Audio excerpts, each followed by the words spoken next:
we kind of put forward the whole notion of the people analytics journey, starting from level 1 to level 4. And even though all the Burson models, so to say, always talk about the fact that it's not a linear journey, but what I am experiencing in my current role at Syngenta is there are days where you are at level 1 and level 2, and then there are days when you're at level 4.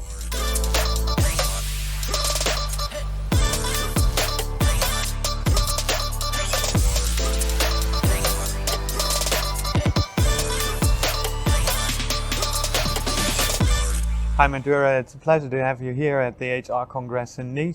My first question is, how did your personal journey start into the people analytics area? Absolutely, and thank you for having me here. In terms of my personal journey, I would say I was always passionate about data and people, the two things that don't really go together, but somehow both of them interested me. My first couple of internships with Ford Motor Company back in Michigan was all about validating assessments, doing all the statistical validations that would then go on to designing assessments used for pre-employment. And so that was a lot of statistics, but for people.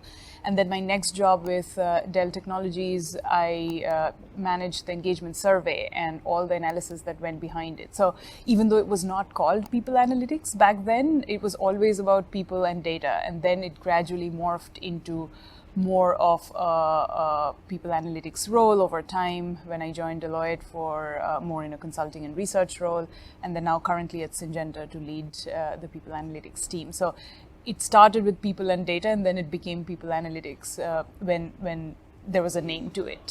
It's interesting because you had consulting and research roles at Deloitte and you were part of the developing of the maturity model of Burson at Deloitte. So how is the difference felt in your daily work between what you did for Deloitte and what you now do for Syngenta?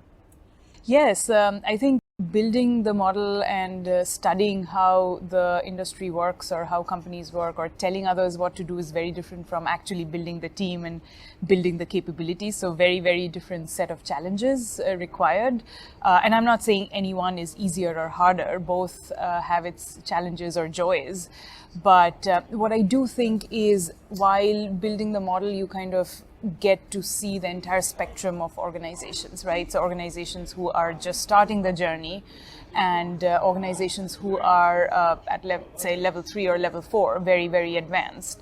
And that's the beauty of that role or building the model. But actually, when you're executing it, you get to live through the pains and the joys of when something works and when something doesn't work.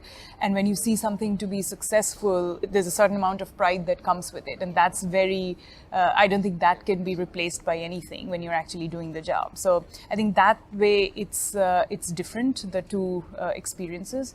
But I also think while building the model, we kind of put forward the whole notion of the people analytics journey, starting from level 1 to level 4. And even though all the Burson models, so to say, always talk about the fact that it's not a linear journey, but what I am experiencing in my current role at Syngenta is there are days where you are at level 1 and level 2, and then there are days when you're at level 4. So it all kind of goes hand in hand. And it's not a very linear journey. You have to work with what you have. And sometimes it's 1 and 2 and then a spike with 4 and then you get back to 1 again. It's kind of a mix. A follow-up question on that would be, so which skills do you identify, especially on your journey at Syngenta, that are tremendously important to exactly manage these various parts of success, being one time very frustrated because stating on level 1 and get no clue out of it, and on the other days being pride on level 4 and just presenting to executive boards the results? I think the biggest or I would say the most important skill, especially if you have been trained in biopsychology and statistics, which is my background, is not just at Syngenta, but as a practitioner, as a leader of the function, you always have to think about when to put on your biopsychology and statistics hat on and when to put on your business hat on. And sometimes you have to share those two hats.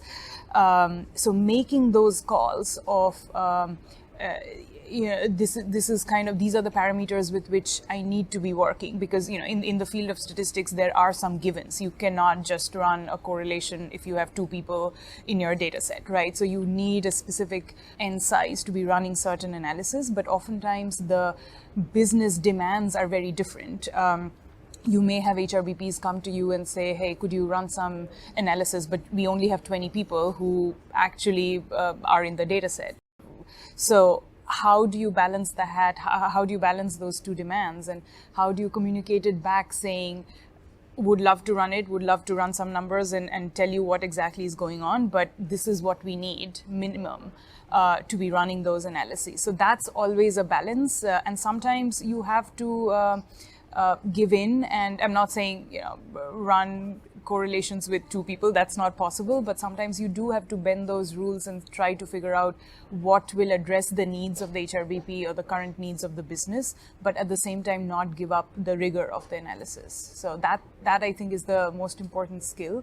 And the other skill, I think, always found being connected to your peers in other organizations through different forums or even through your personal network has been an extremely important part of my journey, and I have found it very, very key to be successful in the role, that you have to learn what your peers are doing and get that outside in thinking. So those two, I would say, are kind of the important skills in this job. There are many, I'm sure, but those two come to mind right now. Perfect. Madhura, thanks for your time. Thanks for the insight you share. Absolutely. Thank you.